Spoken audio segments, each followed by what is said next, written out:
para la presentación. Esta norma tiene, básicamente, les decía, como objetivo el establecimiento de los requerimientos para presentar y revelar la información de los estados financieros de propósito general para asegurar que proporcionen información relevante que de manera confiable represente los activos, los pasivos, el patrimonio, los ingresos y los gastos de una entidad. Es decir, básicamente son instrucciones de presentación y de revelación, donde como siempre la palabra revelación está vinculada a las notas explicativas. Respecto del alcance, señala esta norma que la entidad, la empresa, la organización debe aplicarla cuando presenta y cuando revela la información contenida en los estados financieros de acuerdo con las normas NIF. Por lo tanto, aquí no estamos hablando de una norma relacionada con las NIF para pymes, sino más bien con las normas NIF full. No se habla explícitamente de las NIF para pymes, todavía no está las NIF para pymes de alguna manera coincidiendo con esta norma, pero sin duda que vendrá en el futuro alguna relación con las normas NIF para pymes. Respecto a los requerimientos generales para los estados financieros, en primer lugar, tenemos el objetivo de los estados financieros y señala la norma que el objetivo es el de proporcionar información financiera acerca de estos elementos, ¿no? Los activos, los pasivos, el patrimonio, los ingresos y los gastos de la empresa, de la entidad, de la organización que reporta y que es útil para que los usuarios de los estados financieros evalúen los prospectos de futuros flujos de efectivo netos para la entidad y la gestión de los recursos por parte de la administración. Aquí yo quería llamar la atención un poco acerca del concepto de gestión. Este concepto de gestión, que en inglés, en la norma en inglés, está incorporado con la expresión stewardship, precisamente se refiere a un concepto relativamente nuevo y que nos permite acercar la figura de los famosos KPIs o Key Performance Indicators o factores claves de desempeño que están incorporados en este proyecto de Kaplan y Norton del año 96, que finalmente está dialogando de manera bastante más estrecha con la norma internacional de información financiera en en estos momentos. Con esta incorporación de las medidas de desempeño que más adelante yo voy a revisar con mayor detalle, efectivamente se nos genera un diálogo bastante interesante con el famoso Balanced Scorecard de Kaplan y Norton.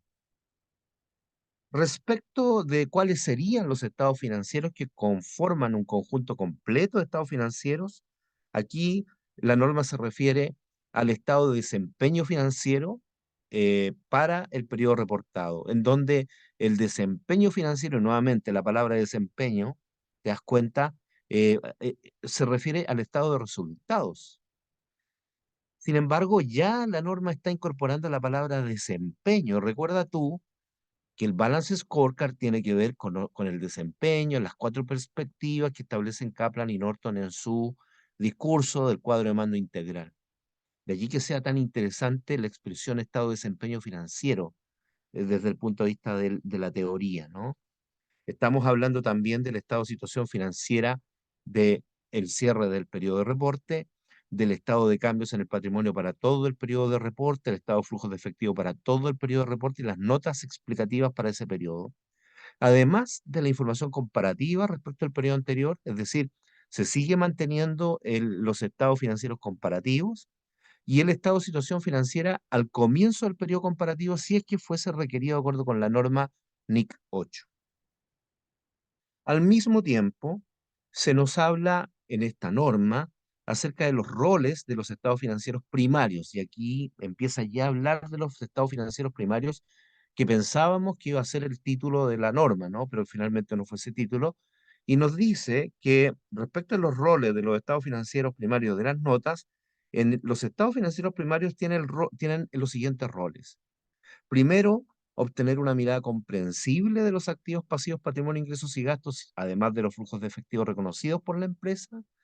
Lograr comparaciones entre entidades y entre periodos de reporte para esa misma entidad. Y también identificar ítems o áreas acerca de las cuales los usuarios de los estados financieros pudieran desear obtener información adicional en las notas. Es decir, aquí hay un posicionamiento de la norma en los stakeholders.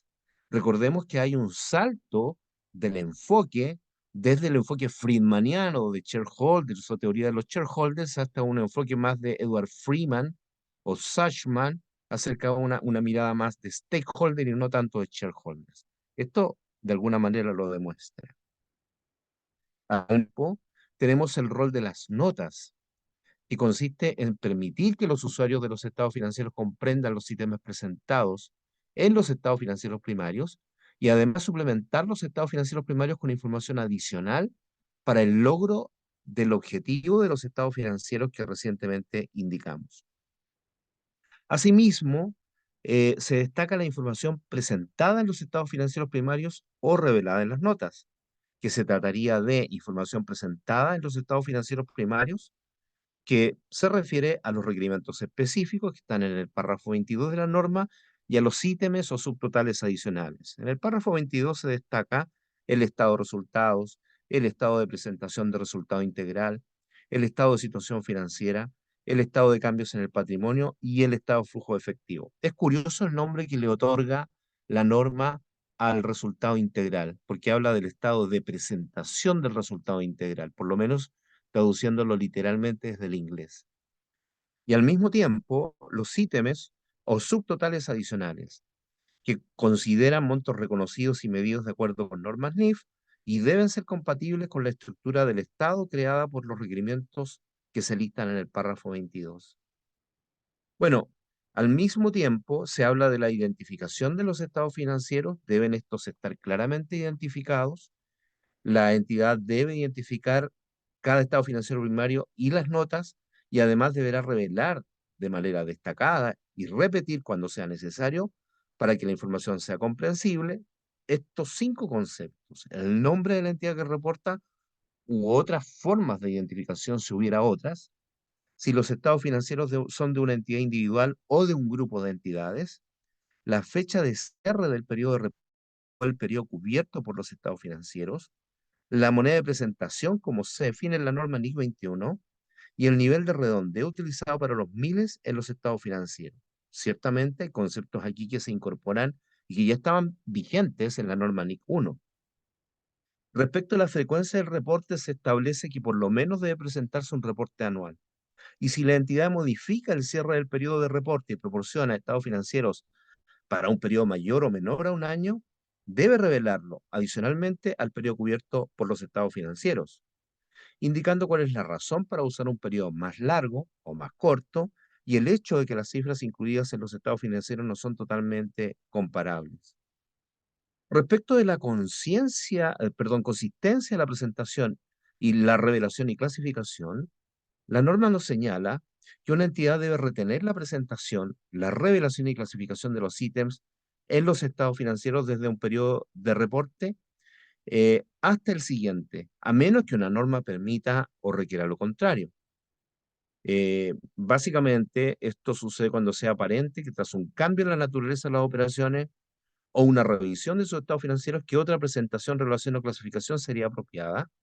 Y aquí, pon atención a lo que voy a decir. Considerando los criterios para seleccionar y aplicar las políticas contables de NIC 8. Y aquí viene un cambio tremendamente interesante. La norma NIC 8 ya no se va a llamar políticas contables, cambios de estimaciones y errores y corrección de errores. Se va a llamar bases de preparación de los estados financieros. ¿Qué te parece?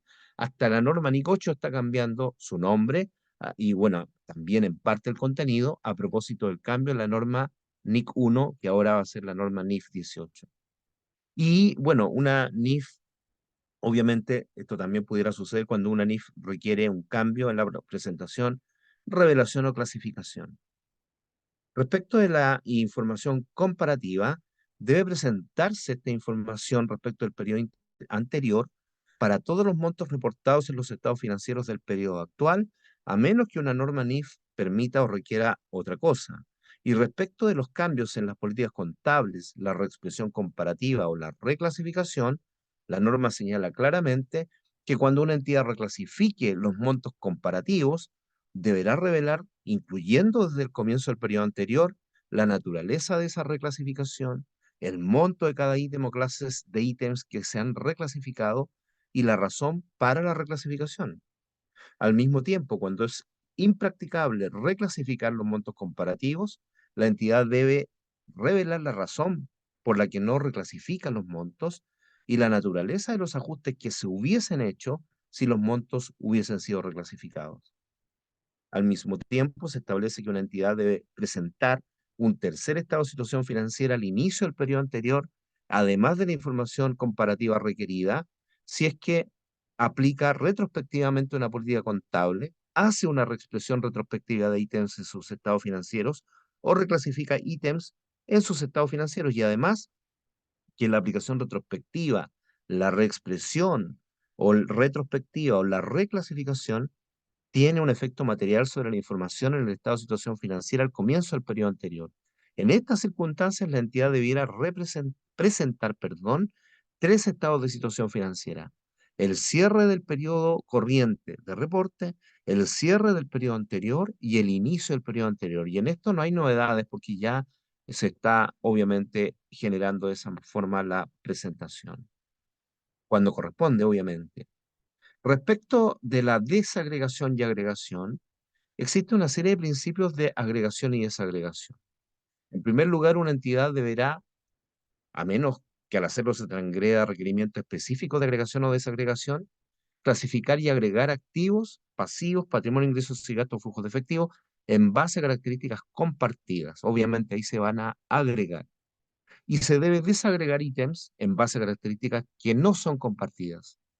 Se debe agregar o desagregar ítems para presentar líneas en los estados financieros primarios que cumplan el rol de los estados financieros primarios de proporcionar resúmenes estructurados útiles, agregar o desagregar ítems para revelar información en las notas que cumpla con el rol de las notas de proveer información material, y además asegurar que la agregación y desagregación en los estados financieros no oscurezca, no opaque la información material.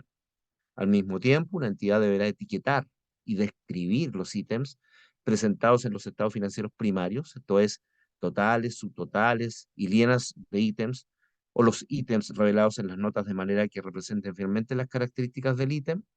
Para representar fielmente un ítem, la entidad proporcionará todas las descripciones y explicaciones, y en algunos casos la entidad podría necesitar incluir en dichas descripciones y explicaciones el significado de los términos que la entidad utiliza y la información acerca de cómo ha agregado o desagregado sus conceptos.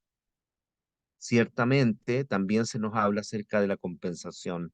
No sé si ustedes recuerdan que la norma NIC 1 prohíbe compensar. Bueno, respecto a la compensación siguen los mismos criterios. Una entidad no puede compensar, no debe compensar activos y pasivos o ingresos y gastos, a menos que se requiera o permita de otra manera por alguna norma como la NIC 12 o como la NIF 9, como muy bien debemos saber. Respecto del estado de resultados, básicamente las categorías en el estado de resultados corresponden a las diferencias de tipo de cambio que se incluyen en la misma línea o ítem que les dio origen. Esa es una instrucción precisa en el estado de resultados acerca de las diferencias de tipo de cambio. Y además una entidad puede clasificar en más de una categoría los ingresos y gastos de una transacción que no involucra solo el financiamiento. Por ejemplo, la compra de un servicio en una transacción denominada en moneda extranjera y negociada sobre términos extendidos de crédito pudiera generar un gasto por la compra de los servicios clasificados como categoría operacional y los gastos de intereses clasificados en la categoría de financiación. Aquí puede aplicarse el juicio para clasificar la diferencia de tipo de cambio que surja del monto clasificado como de financiación. O sea, hay una cierta discrecionalidad con respecto a las diferencias de tipo de cambio. Respecto a las entidades con actividades de negocio específicas, como financiación, tú ahora vas a encontrar ítems de actividades operacionales, ítems de actividades de financiación e ítems de actividades de inversión. Y para clasificar aquello, la entidad debe evaluar si tiene una actividad de negocio principal específica. Esto es una actividad principal de negocio de invertir en tipos particulares de activos referida en la norma como inversión en activos o proporcionar financiamiento a los clientes. Por supuesto que un banco, por ejemplo, va a estar en esta categoría de proporcionar financiamiento. Hay entidades, por ejemplo, que se dedican a la inversión, que serían los fondos de inversión, que estarían en la primera de estas dos especificaciones. Ahora, si una entidad invierte en activos como principal actividad de negocio, debe revelarlo, obviamente. Además, si proporciona financiamiento a clientes como principal actividad de negocios, también deberá revelarlo. Y si la entidad identifica un resultado distinto a su evaluación acerca de si invierte en activos o proporciona financiamiento a clientes como principal actividad de negocios, deberá revelar el hecho de que el resultado de la evaluación ha cambiado y la fecha de la evaluación. El monto y la clasificación de los ítems de ingresos y gastos antes y después de la fecha del cambio en el resultado de la evaluación en el periodo corriente y el monto y clasificación en el periodo anterior para los ítems para los que la clasificación ha cambiado, por el cambio en la evaluación, a menos que sea impracticable hacerlo, deberá revelarlo, evidentemente. Y si es impracticable, también debe revelar. Ahora, si tú te das cuenta, aquí ya empieza la complejidad. Obviamente no tenemos mucho tiempo para hablar de las complejidades. Aquí se requiere profundizar muchísimo en la norma. Todo lo que yo te estoy diciendo en este momento es lo que está contenido en la norma, pero hay un apéndice de aplicación, hay un extenso apéndice de aplicación en donde todo esto se va de alguna manera optimizando desde el punto de vista del entendimiento. Por ejemplo, te menciono el tema de la categoría operacional. ¿Qué es la categoría operacional? ¿Qué ítems de ingresos y qué ítems de gastos se van a clasificar como categoría operacional? De acuerdo con la norma, todo lo que se clasifica como categoría operacional en el estado de resultados es todo aquello que no se clasifica como inversión, como financiación, como impuesto a la renta o como operaciones discontinuadas. Como puedes ver, la categoría operacional corresponde a una categoría residual, es decir, todo lo que no está en las otras cuatro categorías del estado de resultados va a ser clasificado como una categoría operacional y obviamente que tiene que ver con la operación de la empresa. Ahora, respecto a las categorías de inversión, se clasifican acá los ingresos y gastos que provienen de inversiones en asociadas, negocios conjuntos y subsidiarias no consolidadas, el efectivo y equivalente al efectivo, todos los ingresos y gastos que estén relacionados con el efectivo y el equivalente al efectivo también van a ser clasificadas como eh, categorías de inversión y también otros activos que generan retornos individualmente en gran medida independientes de otros recursos de la entidad. Para todo esto se considera el ingreso generado por los activos, los ingresos y los gastos provenientes de la medición inicial y posterior de los activos, incluyendo su baja en cuentas, y los gastos incrementales directamente atribuibles a la adquisición y disposición de los activos. Por ejemplo, los costos de transacción y los costos de vender los activos. Perdón, aquí me fui. Caramba.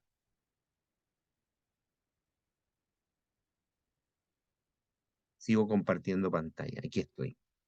Em, ok. Luego, en las categorías de inversión también hay que tener en cuenta las entidades que han determinado como principal actividad de negocio la inversión.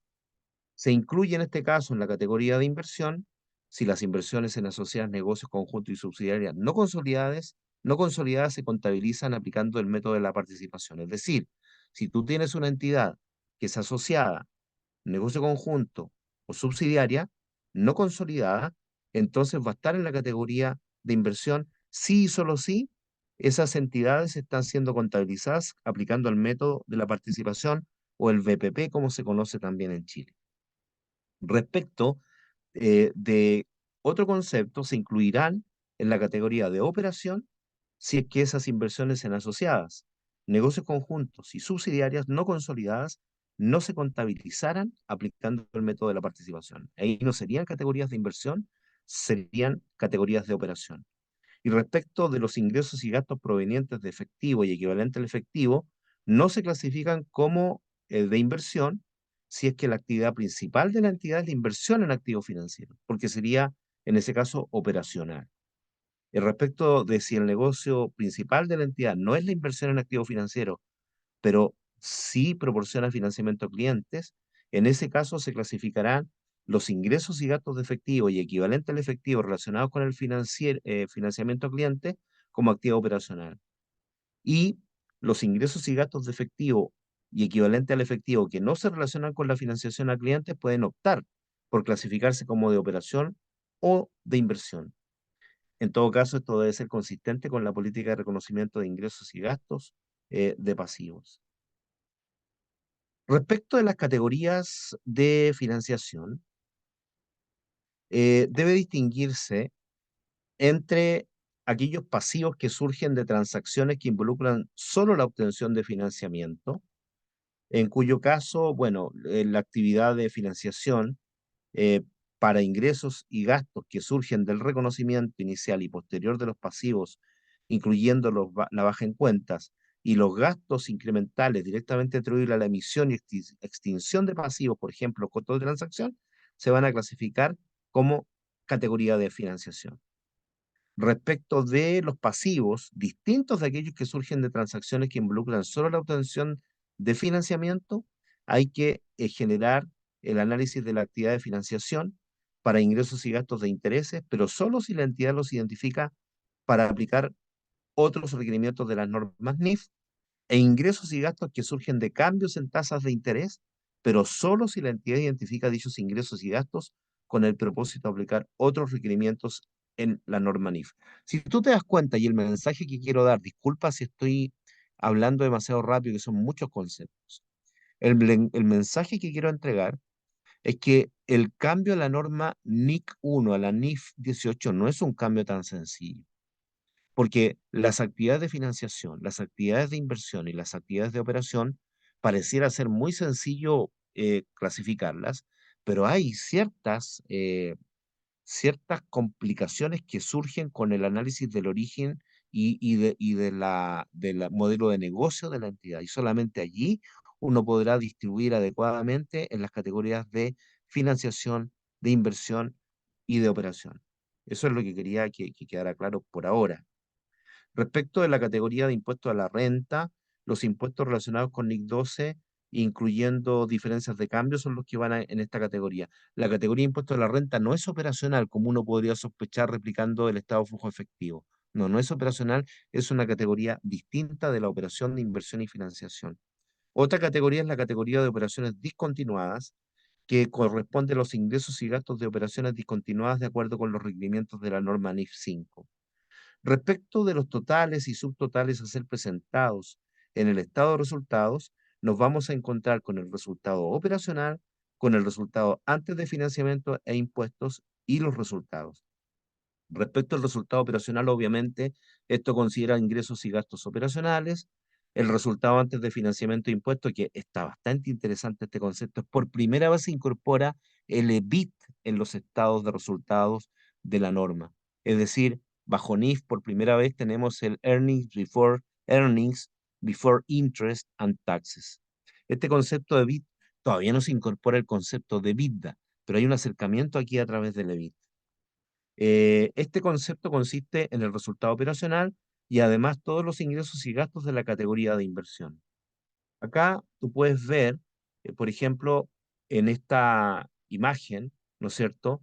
Esto que estamos conversando, pero ya de una manera más gráfica. Esto es un summary que publicó el propio IASB desde Londres. Aquí tú puedes ver ejemplos de categorías operacionales y que usamos el método de función del gasto, donde tenemos el ingreso ordinario al inicio, el costo de ventas, la diferencia es el resultado bruto o gross profit. Y todos estos conceptos que tú ves en este primer recuadro que dice operating son las actividades de operación. ¿Te das cuenta? Luego del resultado de las operaciones obtenemos un subtotal intermedio que se llama resultado operacional u operating profit. Luego, al operating profit le agregamos o le disminuimos, dependiendo si es utilidad o pérdida, la categoría de inversión. ¿Y cuál sería la categoría de inversión? Aquella participación en las ganancias o pérdidas por disposición de asociadas y negocios conjuntos. Ese sería el concepto de inversión. Luego de ello viene el resultado antes de financiación y de impuesto a la renta, el famoso EBIT. Eh, Luego viene agregar perdón, deducir los gastos de intereses por préstamos y pasivos por arrendamiento y los gastos de intereses por pasivos y provisiones, pasivos de pensión y provisiones. Con eso llegamos al resultado antes de impuestos, luego deducimos el impuesto, llegamos al resultado de operaciones que continúan y finalmente agregando o deduciendo las operaciones discontinuadas, llegamos al resultado del ejercicio. Si te fijas, esto significa que estamos dividiendo en 5 componentes, en 5 grandes componentes, el estado de resultado. Los componentes de operación, los componentes de inversión, los componentes de financiación y los componentes de impuesto a la renta y operaciones discontinuas. ¿Se entiende o no? ¿Alguna duda, algún concepto eh, que quieran clarificar hasta ahora? Bueno, yo sé que estamos demasiado acelerados, pero es muy tremenda esta norma. Eh, en resultado, nosotros tenemos los ingresos y gastos de todas las categorías, obviamente. Respecto de los ítems a ser presentados en el estado de resultados o revelados en notas, tenemos requerido por la norma serían la revelación necesaria de los ingresos ordinarios, de los gastos operacionales, de las participaciones en los resultados de sociedades, negocios conjuntos medidos con método de participación, el ingreso o gasto por impuesto de la renta también debe ser revelado y el resultado en una sola línea de operaciones discontinuadas. Respecto a lo requerido por la norma NIF 9, vas a tener que revelar en forma separada los ingresos por intereses calculados por tasa de interés efectiva, las pérdidas por deterioro, incluyendo los reversos por deterioro, las pérdidas y ganancias por baja en cuentas de activos financieros medidos a costo amortizado, las ganancias o pérdidas por diferencias entre valor razonable de un activo financiero y su costo amortizado, antes de la reclasificación desde costo amortizado hacia valor razonable en cambio de resultado. Recuerda que la norma NIF 9 establece que se puede reclasificar categorías desde y hacia eh, costo amortizado, valor razonable de un cambio de resultado, valor razonable de un cambio NORI, y esto está midiendo o está indicando, perdón, los requerimientos de revelación cuando esas reclasificaciones se generan. También respecto a la norma de seguros, es necesario revelar en forma separada, en una nota explicativa, cuáles son los ingresos ordinarios por seguros, los gastos de servicio de seguros por contratos emitidos en el alcance de la norma de seguros, los ingresos y gastos de contratos de reaseguro mantenidos, los ingresos y gastos financieros de seguro por contratos emitidos y que están en el alcance de la norma de seguros NIF 17, y los ingresos y gastos mantenidos por contratos de reaseguro mantenidos y al mismo tiempo deben ser considerados aquellas distribuciones de resultados entre el resultado del periodo que se atribuye a las participaciones no controladoras y a los dueños de la matriz. Es decir, una amplia necesidad de revelar información. Ahora, respecto, si tú me preguntas, ¿qué es lo que exige la norma acerca de la presentación del estado de resultados? Nuevamente se puede escoger entre la presentación por naturaleza del gasto y la presentación por función del gasto. Es la propia empresa la que va a decidir cuál de esas dos presentaciones. Sabemos muy bien que la presentación más habitual es la de función del gasto. Respecto a la función del gasto, se requiere presentar en una nota explicativa el total de la depreciación, la amortización, los beneficios a los empleados, las pérdidas por deterioro y los reversos, por supuesto, además de los castigos de inventario y los reversos también se los hubiera. Además, el monto relacionado con cada uno de estos ítems en la categoría de operación y una lista de los ítems fuera de la categoría de operación que también incluye los montos relacionados con el total. Esto respecto a aquellos conceptos. Ahora, ¿qué pasa con el estado de presentación del resultado integral? Ahí se requiere mostrar el resultado, el otro resultado integral, el resultado integral. Recordemos que estos 3 conceptos es bastante importante señalar esto, porque se mantienen los conceptos de resultado, de otro resultado integral y de resultado integral. Recuerda que el resultado integral es la suma del resultado más el otro resultado integral. Respecto al otro resultado integral, UORI, hay que separar entre los conceptos que se reciclan y los que no se reciclan, los reclasificables y los no reclasificables. Respecto del resultado integral, debe separarse aquella parte que corresponde a la participación no controladora y la parte que corresponde a la matriz. Ahí hay que alocar, hay que distribuir. Y debe separarse la participación en otros resultados integrados de asociados, de asociadas y negocios conjuntos y los otros ítems de ORI. Respecto del estado de situación financiera, sigue la clasificación de activos y pasivos como corrientes y no corrientes. Se mantiene, de alguna manera, esto de optar por una presentación por liquidez, especialmente para las entidades del sector financiero. La clasificación de activos y pasivos como corrientes y no corrientes es la misma que está en la norma NIC 1. Eh, los ítems a ser presentados en el estado de situación financiera o revelados en las notas también se destacan. En el estado de cambios en el patrimonio debe mostrarse la información a ser presentada en forma columnar en este estado financiero y la información a ser presentada en el estado de cambios en el patrimonio o reveladas en las notas.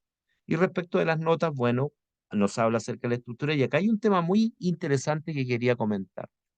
Yo creo que estos son los temas relevantes, todo es relevante por suerte, pero de los más relevantes estamos hablando de las mediciones de desempeño definidas por la gerencia.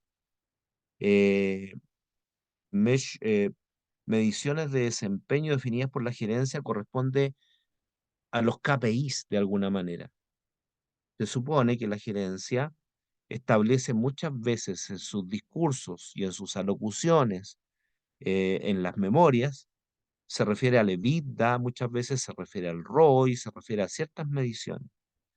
La norma separa aquellas mediciones de desempeño establecidas o definidas por la gerencia eh, eh, que están contenidas en la norma IFRS versus aquellas que no están contenidas en las normas IFRS. Por ejemplo, el EBIT es una norma de una medición de desempeño que ya está contenida porque ya vimos que se incorpora en estos resultados, pero hay otras normas que no están contenidas allí. Otras, perdón, no normas, otras mediciones que no están contenidas allí. La norma establece que es necesario que la entidad identifique cuáles son esas mediciones de desempeño definidas por la gerencia y que además se revelen. Por lo tanto, si bien el EBITDA no es un subtotal que esté incorporado dentro de la norma, se puede incorporar dentro de los párrafos relacionados con aquellas mediciones de desempeño que aborda la gerencia y que pudieran ser consideradas. No sé si me explico bien al respecto, espero que sí. Bueno, es un tema muy nuevo y es como yo te decía, aquello que acerca a esta modificación de la norma NIF 18 con el Balance Scorecard de Kaplan y Norton, el cuadro de mando integral. Bueno, es largo el tema, es extenso. Lo que yo he hablado solamente de la norma, no he hablado acerca de las bases para las conclusiones y no he hablado tampoco acerca de los ejemplos ilustrativos. Esto tomaría mucho tiempo, muchísimo tiempo. Aquí hay unas preguntas en el chat que voy a ver si esas preguntas y comentarios podemos comentarlos. A ver. Eh, tu, tu, tu, tu, tu, tu. Investing solamente, dice Patricio Cisternas. ¿A qué te referías, Patricio, con eso de investing solamente? No sé si puedes hablar allí, puedes activar tu micrófono. Em, ¿Hay una cantidad mínima de MPM? No, no hay una cantidad mínima de MPM. Lo que quería, sí, interesante tu pregunta. Creo que puedo compartir acá. em, Déjame revisar. Tengo por acá una, un summary acerca de esto, donde se habla acerca de este concepto. Mira, aquí está el concepto de MPM. Aquí está en inglés, ¿no? Management Defined Performance Measures, que significa mediciones de desempeño definidas por la gerencia. ¿Cuáles son? Aquí está la pregunta en el summary de IASB. ¿Cuáles son las mediciones de desempeño definidas por la gerencia, los famosos NPMs? Y dice la respuesta acá que los NPMs son una medida de desempeño alternativa o que no está contenido en los principios contables. Esto es, mediciones que no están definidas por las normas IFRS y que están relacionadas con el estado de resultados. Específicamente, las NPMs son subtotales de ingresos y gastos distintos de los listados por la NIF 18 o específicamente requeridos por normas IFRS que una compañía utiliza en sus comunicaciones públicas fuera de los estados financieros para comunicar a los inversores la visión de la gerencia de un aspecto del desempeño financiero de la compañía como un todo. La NIF 18 requiere que las compañías revelen información acerca de las mediciones de desempeño definidas por la gerencia que incrementarán la transparencia y el entendimiento de los inversores acerca de cómo las mediciones comparan las medidas definidas por las normas contables.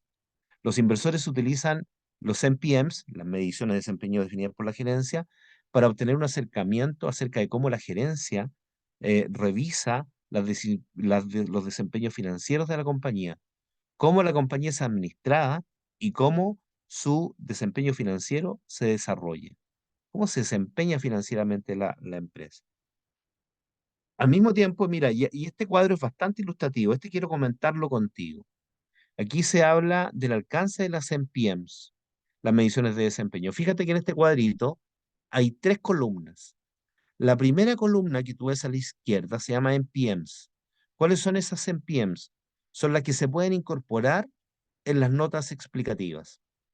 Aquí estamos hablando del resultado ajustado, del resultado operacional ajustado, de los earnings before interest, tax, depreciation, amortization, que es el EBITDA ajustado. También es un NPM que no está en la norma, no está en ninguna norma, pero si lo incorporas es porque la gerencia habla acerca de estos conceptos en su memoria o en otras declaraciones públicas. Eso se puede incorporar en una nota explicativa. Hay otras mediciones que sí están especificadas en la IFRS y estas son el resultado operacional y el resultado operacional antes de la depreciación, amortización y deterioros en el alcance de la NIC 36, deterioro de activos. Las que no están incorporadas en las normas, esas no serían NPMs y por lo tanto no se incorporan en las notas explicativas, serían el flujo de caja libre, el retorno del patrimonio, la deuda neta, el número de clientes y la satisfacción del cliente, que son medidas de desempeño que están más vinculadas al balance scorecard. Esas otras no se van a incorporar. Y específicamente lo dice acá, ¿no? Dice una medición que no es un subtotal de ingresos y gastos, por ejemplo, el flujo de caja libre, no puede ser una MPM, no puede ser una MPM, como se ilustra en la figura 3. La IFRS 18 requiere revelaciones solamente de las MPMs. O sea, si hay un concepto que no está en las MPMs, entonces no se acepta en las notas explicativas. Y se señala después que una NPM es un subtotal de ingresos y gastos que una compañía utiliza en las comunicaciones públicas fuera de los estados financieros. Las comunicaciones públicas incorporan comentarios de la gerencia, notas de prensa y presentaciones a los inversores. Para el propósito de identificar las NPMs, las comunicaciones públicas no incluyen comunicaciones orales, transcripciones escritas de comunicaciones orales o posteos en los medios sociales. Eh, Respecto de la visión de la administración, la IFRS 18 presume que un subtotal de ingresos y gastos incluidos en las comunicaciones públicas de la compañía fuera de los estados financieros representa la visión de la administración de un aspecto del desempeño financiero de la compañía como un todo. Una compañía puede de alguna manera afirmar que un subtotal no comunica la visión de la gerencia de la empresa y por lo tanto no puede ser un NPM, pero solo si tiene información razonable y soportable para esa afirmación. Por ejemplo, la regulación pudiera requerir que una compañía incluya un resultado ajustado o una pérdida ajustada en sus comunicaciones públicas, pero si la medición no es usada internamente por parte de la administración para tomar decisiones, no representa la visión de la administración acerca del desempeño y por lo tanto no es un NPM. Por lo tanto, y acá viene el mensaje, Se va a considerar un NPM solamente si esa medida es utilizada internamente para tomar decisiones. Eso es lo que nos dice en términos agregados esta norma. Ahora, siguiendo con el chat, acá hay una cantidad mínima, no hay una cantidad mínima de NPMs, Pablo. Ricardo dice, es un cambio drástico, hay que digerirlo, es súper denso, estoy totalmente de acuerdo contigo, Ricardo Quintero, muy denso y efectivamente esto requiere muchísimo tiempo. Afortunadamente tenemos bastantes años para preparar esto, tienes que asesorarte muy bien para poder enfrentar esta norma. Profe, ¿Piensas? aquí, Sí, Patricio por sí, acá. por favor. Yo le había preguntado por una línea del PNL, el investing. Dice Child Profit and Gains on Disposal Associate and Joint Ventures.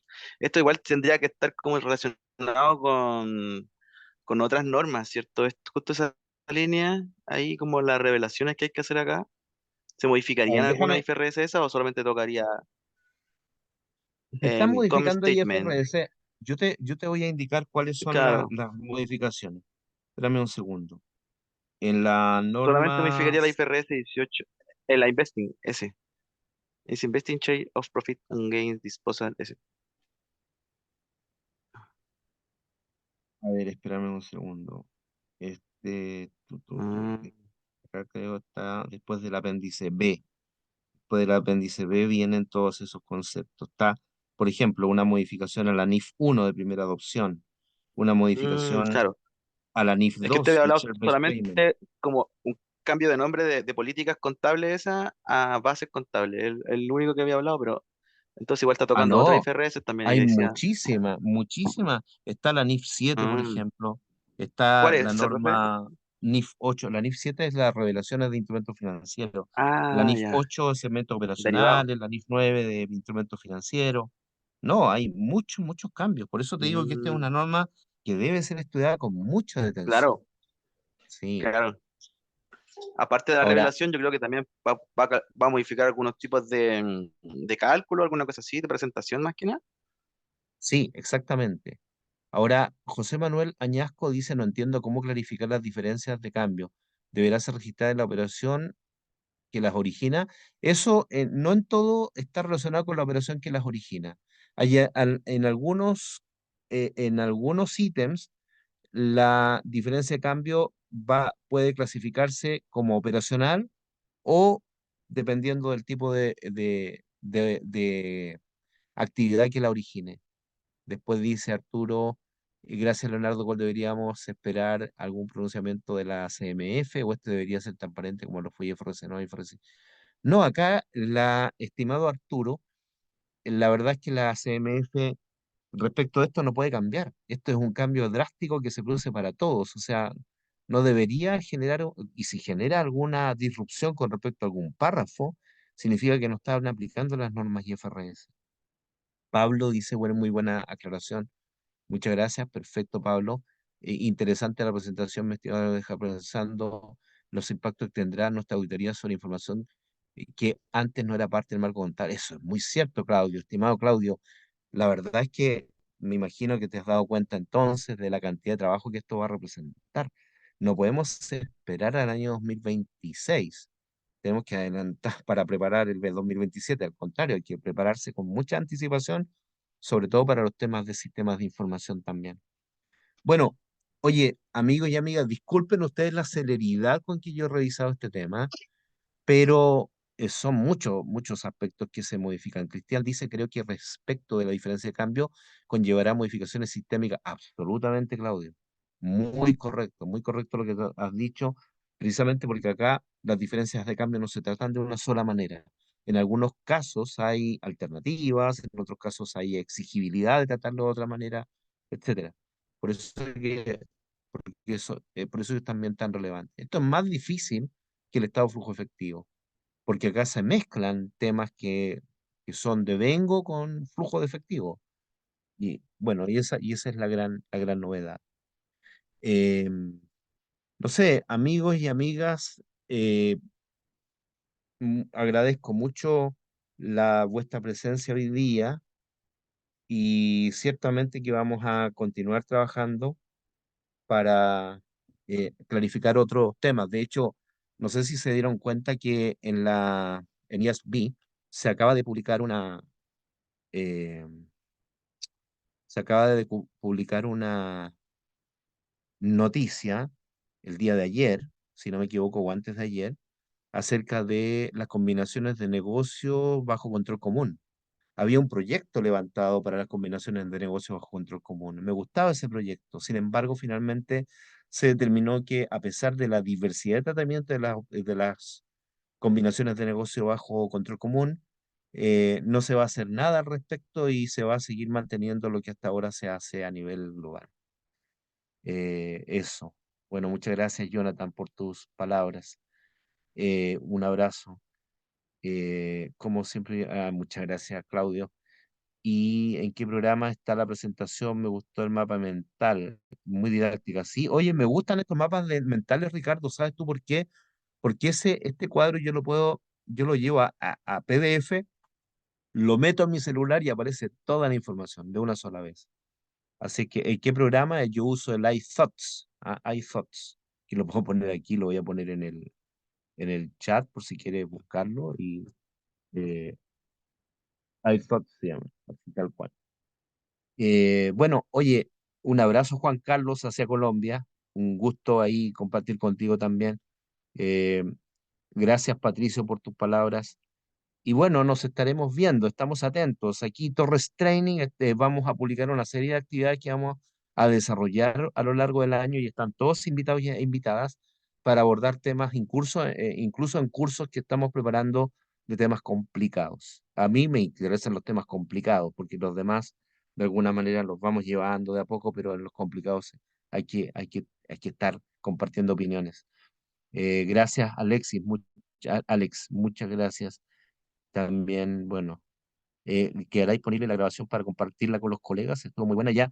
Lo vamos a revisar aquí con los socios de Torres Training y ahí vamos a estar anunciándoles. ¿Ok?